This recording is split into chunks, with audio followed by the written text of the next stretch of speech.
Hello students, कैसे हैं आप सभी। मैं कुणाल शर्मा आदर्श विद्या मंदिर स्कूल चूरू से आपकी वजह फिर हाजिर हूँ अपने सब्जेक्ट फिजिक्स के वीडियोस को लेकर। जैसा कि आप सभी जानते हैं कि पिछले वीडियो में अपन ने कक्षा 11 के अंदर साइंस, मैथ और बायोलॉजी में से किस सब्जेक्ट का चयन किया जाए या किस तरह चयन आपके लिए उचित रहेगा इसके बारे में जाना था। आज अपन इस वीडियो में कक्षा 11 के वीडियोस जिसका पहला चैप्टर फिजिक्स का है उसको अपन स्टार्ट करते हैं।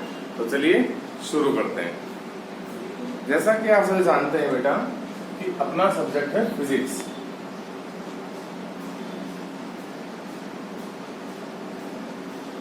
ठीक है, ये फिजिक्स शब्द किस भाषा से आया?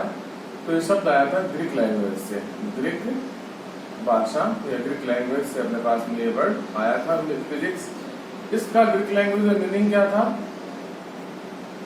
फोर्सेस, जिसका अर्थ अपनी भाषा में क्या बनाया गया? नेचर। इसका अर्थ क्या बनाया गया अपने लैंग्वेज में? नेचर। अब वैसे यदि अपन देखें तो इस फिजिक्स का अपने लैटिन भाषा में जो अर्थ था वो था फिजिका, PHYSICA, फिजिका। देखिए कि जब भी हम कोई सब्जेक्ट पढ़ते हैं, कोई भी सब्जेक्ट पढ़ें, तो उसके लिए सबसे पहले हमें जानना होता है उसका ओवरव्यू। ये सब्जेक्ट क्या है, इसकी परिभाषा क्या है, इस सब्जेक्ट के लिए ये शब्द अपने कहाँ से इसके नाम को अपन ने उठाया था। कि कोई भी चीज की शुरुआत करते हैं तो सबसे पहले हमें उसके एकदम इनिशियल में जाना चाहिए कि आया कहाँ से। जैसे 10वीं में हमने साइंस पढ़ी तो आपने 10वीं के विज्ञान में क्या पढ़ा था? एक शब्द आपने जाना था साइंस, विज्ञान।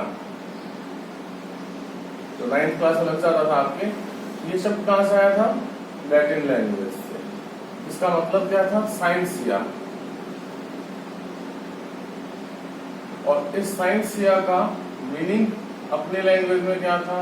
Means to know. इसका मतलब क्या हो गया ये अपने पास में कि जो साइंस शब्द है ये लैटिन भाषा के साइंसिया से लिया गया। साइंसिया का मतलब है टू नो। टू नो का मतलब के बारे में जानना। तो हमने एक परिभाषा बनाई कि वह अपने कह सकते हैं इसको कि कोई ऐसा तथ्य जिसके द्वारा हम अपने चारों ओर के बारे में, भौतिक पर्यावरण के बारे में, होने वाली घटनाओं के बारे में जानते हैं या अध्ययन कर सकते हैं, विज्ञान कहलाता है। ठीक है, ठीक इसी तरह से अपना अब जो टॉपिक है उसका नाम है फिजिक्स। अपने सब्जेक्ट का नाम क्या है? फिजिक्स। तो फिजिक्स शब्द जो है ये कौन सी भाषा से आया? तो ये शब्द आया अपने पास में ग्रीक भाषा से। ग्रीक भाषा में फिजिक्स शब्द को किससे दिखाया गया था? फोर्सेस से। फोर्सेस का अर्थ क्या था अपने लैंग्वेज के अंदर? हमने बताया नेचर। यदि लैटिन भाषा की बात करें तो 15वीं शताब्दी के आसपास अगर बात करें 15th सेंचुरी के पास में, तब अपने पास में लैटिन भाषा में शब्द क्या बताया था? फिजिका। तो इन शब्द यानी कह सकते हैं कि ग्रीक भाषा लैटिन भाषा से एक शब्द निकाला गया जिसका नाम क्या था? फिजिक्स। अब इस हमने कहा कि फिजिक्स का मतलब है नेचर। नेचर को हिंदी में हम क्या कहते हैं? प्रकृति। नेचर को क्या कहा जाता है अपने पास में? प्रकृति। तो हम इसकी एक परिभाषा बना सकते हैं। बहुत इजी डेफिनेशन बनती है। The part of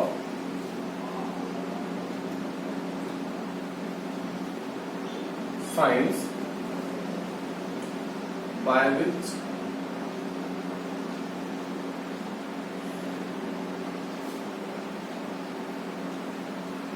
we can study about nature and natural phenomenon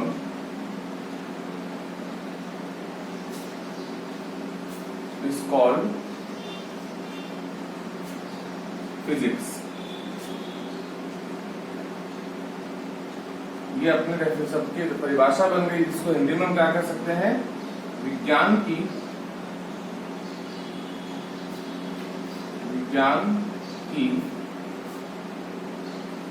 वह शाखा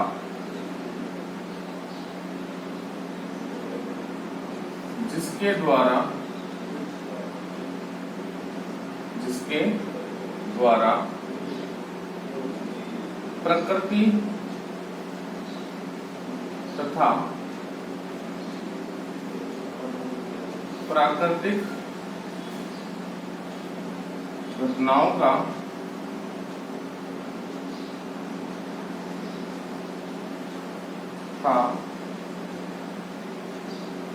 अध्ययन किया जा सके,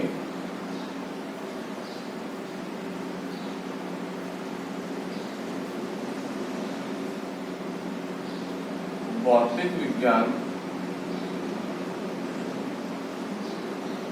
कहलाती है।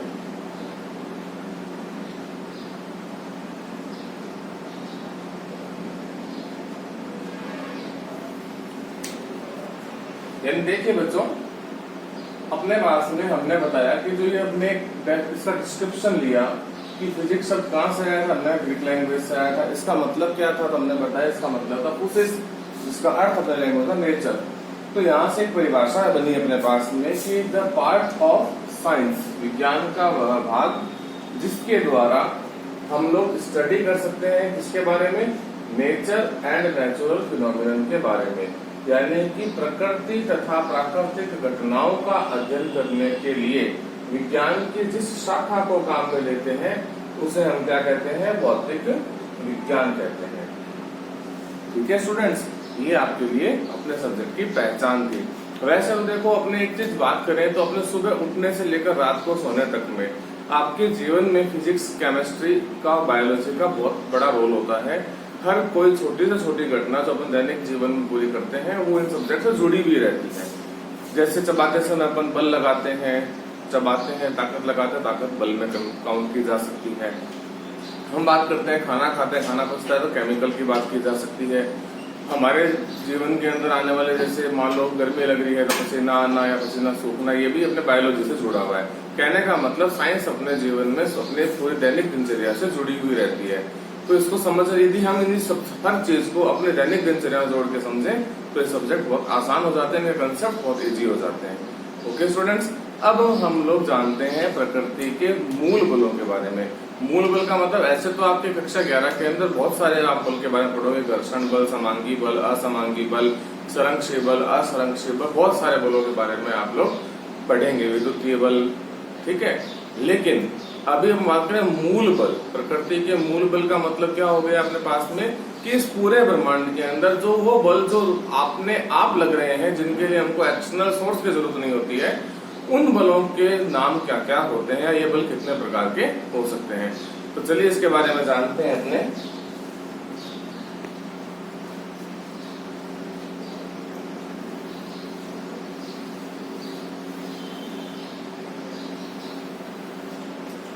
जैसे अपने बात करें मूल बल की, जिसको हम कह सकते हैं मूल बल, यानी फंडामेंटल फोर्सेस।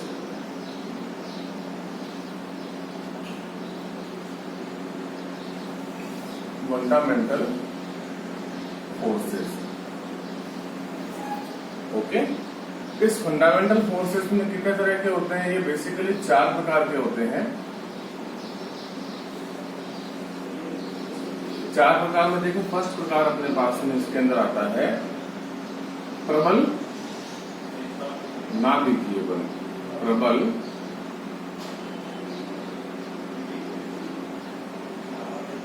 नाभिकीय बल। फिर अपने पास में आता है 2 नंबर पे दुर्बल नाभिकीय बल। 3 नंबर पे अपने पास में आता है गुरुत्वाकर्षण बल।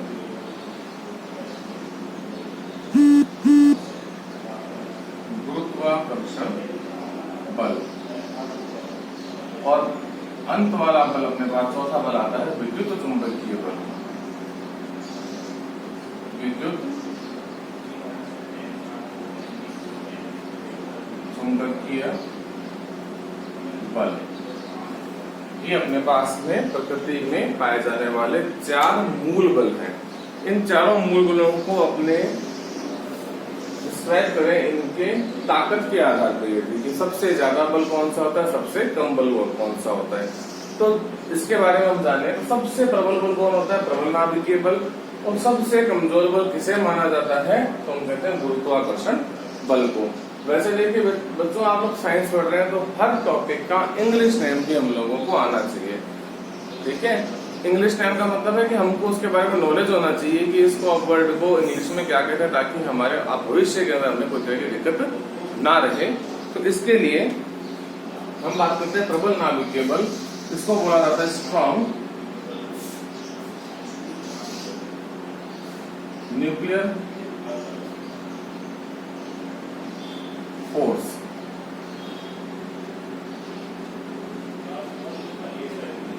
दुर्बल को बोलते हैं वीक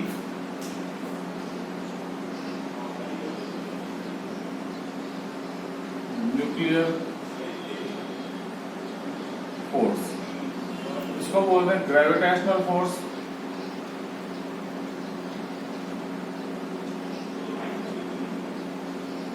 ग्रेविटेशनल फोर्स।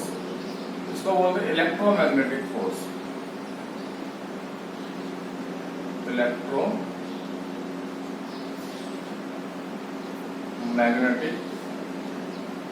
फोर्स। ये अपने पास में 4 अपने प्रकृति के मूल बल है, जिनमें सबसे प्रबल बल जो स्ट्रॉन्ग न्यूक्लियर फोर्स है, ये सबसे प्रबल बल है। प्रकृति में सबसे पाया जाने वाला प्रबल बल, प्रबल बल। और सबसे दुर्बल बल किसे माना गया है, गुरुत्वाकर्षण बल को। सबसे दुर्बल बल मतलब क्या हुआ इसका कि ये प्रबल क्यों है, ये दुर्बल क्यों है, इसके बारे में जाने।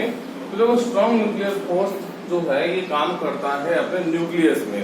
न्यूक्लियस में कौन होता है, प्रोटॉन और न्यूट्रॉन को बांधे रखने के लिए आवश्यक बल होता है। हम कह सकते हैं किसी भी नाभिक में प्रोटॉन और न्यूट्रॉन को बांधे रखने के लिए जो आवश्यक बल है उसका नाम होता है प्रबल नाभिकीय बल। ये प्रबल होता है, इसको तोड़ने के लिए बहुत ज्यादा एनर्जी की अपने को आवश्यकता पड़ती है। कि आप भी जानते हैं कि छोटे से छोटा टुकड़ा अणु बन जाता है, अणु के अंदर नाभिक होगा, उस नाभिक के अंदर जो बल लग रहा है वो कौन सा बल था, प्रबल नाभिकीय बल।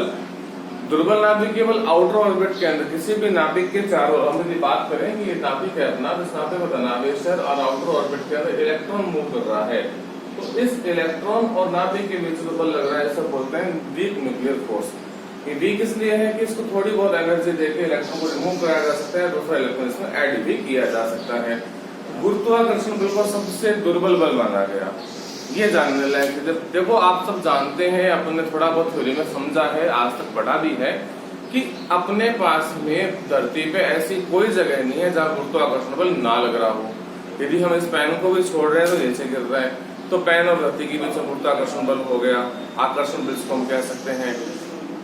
अभी यदि बात करें 2 पेन मेरे हाथ में, दोनों पेन के पीछे कौन सा बल लग रहा है, तो ऑब्वियस सी बात है गुरुत्वाकर्षण बल ही लग रहा है।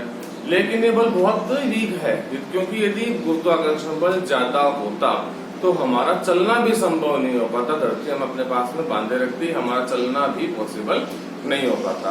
इसलिए हम कह सकते हैं कि गुरुत्वाकर्षण बल सबसे दुर्बल बल माना गया है। उसके बाद आता है अपने पास में इलेक्ट्रोमैग्नेटिक फोर्स, विद्युत चुंबकीय बल, जो किसी चालक में धारा प्रवाह या आवेश प्रवाह के समय में जो उत्पन्न होने वाला बल होता है उसे हम विद्युत चुंबकीय बल कहते हैं। ये जो आपने तथ्य अभी जाना है, इस तथ्य के अंदर आप लोगों के जो चैप्टर फर्स्ट है एनसीईआरटी के अंदर दिया हुआ, उसका ये बेसिक मूल है, सार है, सारांश है, जिसके अंदर चैप्टर फर्स्ट अपना पूरा का पूरा आ जाता है। फिजिक्स क्या होती है, भौतिक विज्ञान का यूज क्या होता है, महत्व क्या होता है, तथा प्रकृति में मूल बल कौन कौन से पाए जाते हैं। ये तीनों चीज अभी हमने पढ़ी है। ये तीनों चीज अपने एनसीईआरटी के फर्स्ट चैप्टर से रिलेटेड है। कुछ और तथ्य भी एनसीईआरटी में टेबुलेशन फॉर्म में दिए गए हैं, जैसे कि इक्विपमेंट का नाम और उनके खोजकर्ता का नाम और उनका देश क्या कौन सा था, ये उसमें बताया गया है। तो जैसे टेलीफोन का आविष्कार किसने किया, हमने कहा ग्राहम बेल ने किया, ग्राहम बेल कहाँ के रहने वाले थे, ये सब चीजें अपने को टेबुलेशन फॉर्म में है।